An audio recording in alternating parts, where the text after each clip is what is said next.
자, 오늘은 이제 사회 진화론, 소셜 다윈이즘, 이걸 좀 하겠습니다. 이 사회 진화론은 이제 19세기부터 이제 다윈의 이제 진화론이 이제 주장된 이후에 이제 본격적으로 이제 진화론이 이제 각 영역으로 이제 막 파고들 때 이 사회학 이 영역에 이제 사회 진화론이 이제 나타났는데, 물론 이제 사회 진화론이 뭐 그냥 일반적으로 볼 때는 이 사회 발전, 이 사회의 어떤 발전의 부분, 또 진보, 또 이 세상이 또 뭐 나아지는, 그렇게라도 그런 것도 있긴 해요. 그런 게 없는 건 아닌데, 좀 더 이 부분을 우리 기독교 입장에서, 어쨌든 진화론은 이 적자 생존의 원리가 굉장히 중요한 비중을 차지해요. 이제 강한 자는 살아남고 약한 자는 도태되고, 이 적자 생존의 그 원리가 이 진화론에 굉장히 강합니다. 그래서 이 진화론은 어떻게 보면 20세기에 들어서 대량 학살, 대량 보복, 전쟁, 어떤 그 배후에 있는 어떤 사상적 조류라고 해도 돼요. 근데 문제는 이러한 사회 진화론이 지극히 인본주의적이고 하나님을 배제한 그러한 철학 사조이기 때문에 우리 기독교인은 이 부분을 좀 잘 정말 유심히 봐야 됩니다. 지금도 이 세상은 이 사회 진화론적인 관점으로 이 세상을 지배하는, 좀 더 이 정책을 위반하는, 정책을 주도하는 고위 당국자, 정치가들이 아주 즐겨 써먹는 하나의 이론적 바탕이 돼요. 그래서 아까 얘기했지만은 이 적자 생존, 그러니까 이 세상은 어차피 약한 자가 있고 강한 자가 있고, 어차피 약한 놈은 강한 자 앞에 굴복해야 되고 강한 자가 약한 자를 정복하고 잡아먹는다. 이러한 마인드를 가지고 있단 말이에요. 그러다 보니까 좀 더 이 세상을 한층 업그레이드 하려면은 약자를 좀 도태시켜야 된다. 근데 그게 자연적 도태는 시간이 너무 걸리니까 인위적인 도태. 그래서 대량 전쟁, 1차 대전, 2차 대전, 월남전, 지금 러시아하고 우크라이나 전쟁도 그냥 겉보기에 그냥 단순한 푸틴이 영토를 이렇게 좀 확장하고 넓히기 위해서, 또 서유럽이 나토에 대항하기 위한, 물론 그것도 있어요. 그러나 좀 더 우리가 봐야 될 것은 저런 거 하나도 사회 진화론적 배경이 있어요. 그러니까 어느 한 지역을 인종 청소도 하고 또 한번 싹 쓸어서 약한 자는 빨리 도태시키고, 히틀러가 그랬잖아요. 유대인만 많이 죽었다고 생각하는데 그게 아니죠. 약자들, 태생적으로 불구자, 정신병자, 동성애자, 이런 부류도 어떤 사회 쓰레기라 생각해가지고 유대인을 이렇게 할 때 같이 그냥 묶어가지고 해버렸다고요. 그래가지고 굉장히 조금이라도 마치 옛날에 스파르타쿠스가 약한 자들은 살려두질 않았잖아요. 옛날 로마 시대 때도, 그리스 때도 똑같은 거예요. 그러니까 이 사회 진화론은 이 세상을 좀 업그레이드하고 좀 더 발전되게 하기 위해서는 쓸모없고 약자들을 좀 한번 깨끗하게 청소해서 반듯하게 이 사회와 세상을 다시 리뉴얼, 다시 좀 재생산해보자. 이런 기조가 깔려있다고. 근데 이 사회 진화론의 철학적 배경은 고대 이 에피쿠로스. 이 신론하고 에피쿠로스를 비교해보면은 좀 에피쿠로스 철학을 잘 이해할 수 있어요. 이 신론은 신이 이 세상을 창조했지만 세상을 간섭 안 한다. 이게 이신론이에요. 이게 18세기 계몽주의 굉장히 중추적 철학 사조라고요. 그런데 이 에피쿠로스는 뭐냐? 이건 아주 교묘해요. 신이 세상을 창조했는지 아닌지 모르겠다. 그거는 알 바 아니고 어쨌든 이 세상은 신이 관여하는 곳이 아니다. 다르죠. 이신론은 신이 세상을 창조했다. 그러나 그 이후에는 세상을 이제 간섭하지 않는다. 그런 에피쿠로스 철학은 뭐예요? 고대 이 그리스 철학 학파죠. 신이 세상을 창조했는지 아닌지 모르겠다. 그리고 어쨌든 이 세상에 신이 간섭할 의무가 없다. 그럼 누가? 인간이야, 인간. 인간이 이 세상의 모든 걸 주관해야 된다. 이게 에피쿠로스예요. 그러니까 인본주의의 뿌리도 에피쿠로스도 있고, 현대 철학 모든 사주의 뿌리가 어느 철학자의 말대로 우리 모두는 다 에피쿠로스 학파에 속한 자다. 이렇게 얘기할 정도로 이 사회 진화론은 거기에 뿌리를 둔 거예요. 그럼 이 사람들은 뭐냐? 인간이 세상을 주도해야 되니까 모든 걸 사람이 다 계획하고 세상의 모든 질서와 모든 제도를 사람이 완전히 다 주도권을 잡고 해야 된다. 그러다 보니까 어때요? 당연히 쓸모없는 건 빨리빨리 도태시키고 없애버리는 거예요. 그리고 쓸모있는 건 살려두고. 이게 확대되면서부터 그러니까 우리가 다윈주의라고 하는 것은 다윈이 개발한 게 아니라 다윈은 그냥 그때까지 내려온 그 철학 사조에 입각해서 세상을 바라본 게 이게 다윈주의예요. 근데 이게 더 시간이 지나면 이제 정치, 경제 영역으로 이런 사회학으로 확장되다 보니까 이제 니체라든가 파시즘이라든가 공산주의에 스며들다 보니까 쓸모없는 인간들은 빨리빨리 처분하자. 괜히 그런 식충들을 놔둬서 뭐하냐. 그러니까 쓸모없는 약자들. 더군다나 그 장애인들은 둬서 뭐하냐. 야, 빨리 그냥 없애버리자. 그러니까 미국에서도 그런 실험을 해가지고 나중에 이제 드러나서 막 굉장히 시끄러워졌죠. 한때 막 1940년대 몰래 실험을 한 거예요. 그래서 이 좀 정신병 장애인들 불임을 수술을 해버려가지고 그걸 나중에 밝혀졌잖아. 나중에 봐요. 이게 근데 지난번 코로나도 사실은 이 사회 진화론의 하나의 실험이라고 봐도 돼요.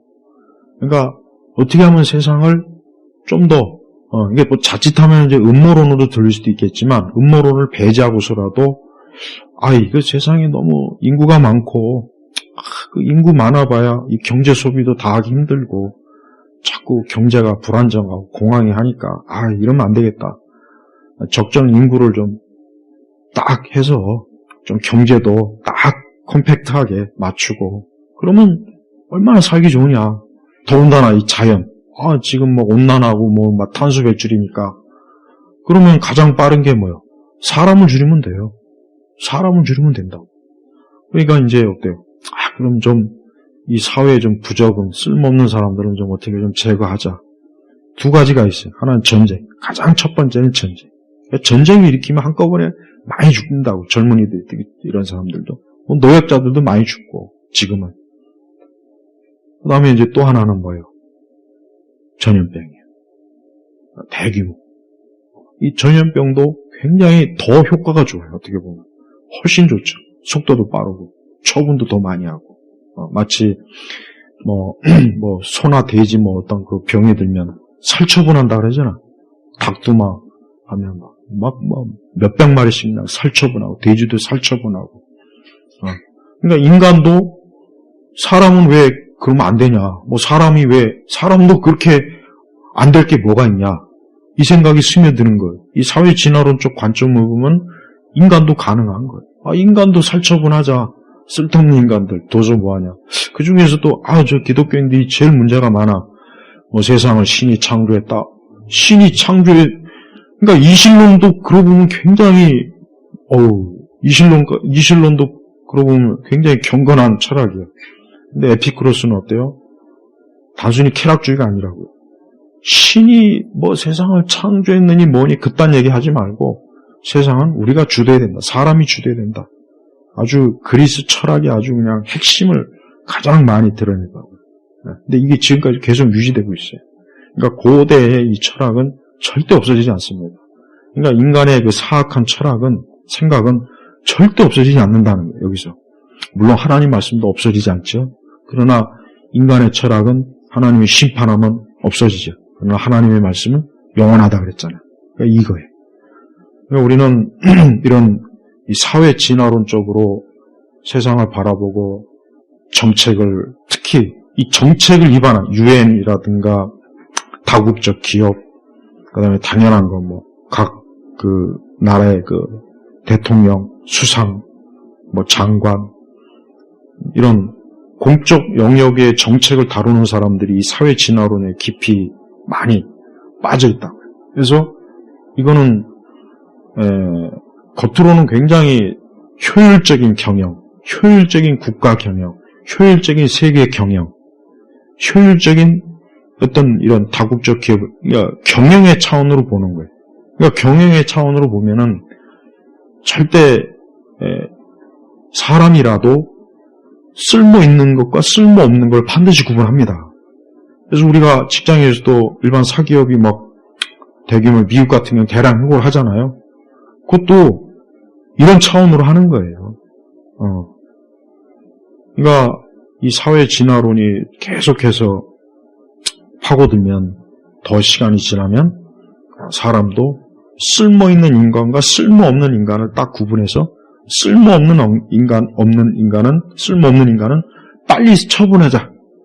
이 사람들 괜히 놔둬봐야 환경, 또 불필요한 경제적 어떤 그러니까 경제라고 하는 게 이게 불안정하잖아요. 주가도 불안정하고. 그러니까 이것도 어떻게 하면 안정적으로 관리할까? 불필요한 경제 인력들을 없애버리면 된다는 거예요. 이게 이 사회 진화론이 무서워요, 사실. 그러니까 내가 볼 때는 인류 역사상 가장 잔인한 게 진화론이에요. 이건 공산주의나 파시즘도 사회주의도 다 거기서 나온 거고, 이 사회 진화론도 거기서 나온 거고, 그럼 사회 진화론은 어디서 나왔냐? 에피크로스에서 나온 거예요. 그러니까 우리가 이 철학을 우리나라 사람들은 철학이 밥 먹여주냐 그러잖아요. 보통 철학과 나와가지고 어디 밥 먹고 살긴 하겠냐. 옛날부터 다 그랬다고요. 가장 쓸모없는. 근데 그게 아니야. 가장 영향을 많이 미칩니다. 가장 영향을 많이 미칩니다. 그러니까 그만큼 이 정신적으로 빈곤하면은 당할 수밖에 없어요. 그러니까 우리나라가 당하잖아요. 우리나라가 언제 한번 세상을 주도해 본 적이 있습니까? 20세기 들어왔어도 맨날 당하는 거예요. 그래서 서구 유럽이나 서구가 계속해서 주도하는 게 뭐냐? 이런 철학을 갖고 있기 때문에 그래요. 그러니까 동양 철학은 또 서구 철학하고 동양 철학은 상대가 안 돼요. 그러니까 동양 철학은 솔직한 얘기로 별 쓸모가 없어요. 쓸모가 없다고. 근데 서구 철학은 너무 쓸모가 많아요. 근데 안 좋은 쪽으로 쓸모가 많아요. 그래서 우리가 알아야 될 것은 이런 사회 진화론은 철저하게 하나님 없는, 신이 없는 세상을 추구하는 거예요. 왜 그러느냐? 고대 그리스나 이런 로마도 복잡하게 신들이 어쩌고 저쩌고 얘기하는 게 싫은 거예요. 이 에피쿠로스 학파들은 신이 어쩌고 저쩌고 하는 거 이게 듣기 싫다. 이제 우린 그런 거에서 좀 탈피해보자 한 거예요, 사실은. 그래서 이젠 더 이상 신이 있는지 없는지 세상을 그럼 그걸 관심 없다. 그리고 신이 세상을 주도하는 건 더더구나 있을 수 없다. 우리가 사람이 모든 걸 주도한 거예요. 그러니까 벌써 이미 원시 그러니까 이 고대에 이미 세계에서 이런 무서운 이런 뱀, 사단의 철학이 생각이 싹이 트고 이게 지금까지도 싹이 터서 오늘 이 세상 계속 세상을 어때요? 뒤흔들고 세상을 이 세상을 아주 그냥 지옥같이 만드는 거예요. 하나님을 인정하고 하나님을 내 개인과 세상의 주인으로 그렇게 보는 성경적 그런 세계관이 이런 모든 아까 정치인이나 경영자나 학자나 이 세상을 정책을 주도한 그런 사람들에게 머릿속에 딱 박혀있으면 이 세상이 얼마나 좋겠어요. 그러니까 우리는 많은 사람들이 속고 있어요. 자원의 부족이다. 어쩔 수 없는 경제적인 구조 문제다. 자꾸 그렇게 해야 하는데 그건 다 거짓말이라고 사실은. 그러니까 우리가 하나님 말씀대로만 하면 이 세상도 천국은 아니더라도 굉장히 사람이 살기 좋은 곳으로 만들 수 있어요. 얼마든지. 자연 환경도 얼마든지 다룰 수 있다고. 그래서 이 사회 진화론은 이미 교육, 우리 일반 공교육에 다 이미 들어와 있고 또 이런 사상적 배경이 우리 삶 속에 깊이 파고 들어와 있다. 그래서 미국 같은 경우가 세계에서 가장 잘 살지만 가장 빈곤율이 낮은 숫자가 제일 많다고요. 이런데 대도시 가면은 막 노숙자들 지천에 깔려있고. 이상하지 않아요? 그렇게 세계 최강인데 왜 저걸 방치할까? 이 사회 진화론이, 이것 때문에 그러는 거예요. 이것 때문에. 근데 그거를 공산주의적으로 해결하면 하나도 해결이 안 돼요. 그러니까 인간이 창세기에서 사람이 하나님의 형상으로 담겨 있다고요? 인간을 그런 관점으로 보고 그런 관점에서 정책을 만들면 분명히 좋은 세상이 되는데, 근데 이 사회 진화론적으로 보면은 인간은 잘난 사람만 살게 돼 있고 못난 사람은 빨리 도태시켜야 돼. 어떻게든 도태시키고 어떻게든 밑바닥으로 쳐넣어야 돼. 그러니까 이 가난도 조정이 되는 거예요. 물론 성경에는 가난한 자, 부자가 세상 끝날 때까지 있어요. 그렇게. 근데 그건 뭔 말씀이냐면 인간이 하나님을 거역하는 사상을 끝까지 망할 때까지 가지고 있다는 얘기라고요. 그게. 괜히 그 말씀을 가지고 야 봐라. 가난한 자는 항상 있는 거니까 그냥 내버려둬. 가난한 자 해결할 필요 없어. 이런 식으로 잘못 해석하면 큰일 나요. 또 그거를. 절대 하나님은 그런 분이 아니란 말이에요. 그래서 이 사회 진화론은 아주 굉장히 위험해요. 우리가 지난번에 이런 대규모 어떤 팬데믹 이것도 엄청나게 이 인류 전체를 진짜 위험에 빠뜨리는 거예요. 위험에 빠뜨리는 거예요. 그러면 앞으로 이것보다 더 세게, 더 심각하게 오면 어떻게 되겠습니까? 그때는 더 엄청난 일들이 벌어질 거라고. 이런 이 사회 진화론은 철저하게 이 적자 생존 딱 거기에 깔려 있는 거예요. 그러니까 강한 자만 살아남는 거예요. 약한 자는 죽이는 거예요. 하지만 성경은 어때요? 성경은 약자를 절대 하나님이 죽이는 법이 없어요. 하나님은 약한 자도 끌어안으시는 거예요. 이게 사랑의 하나님이라고.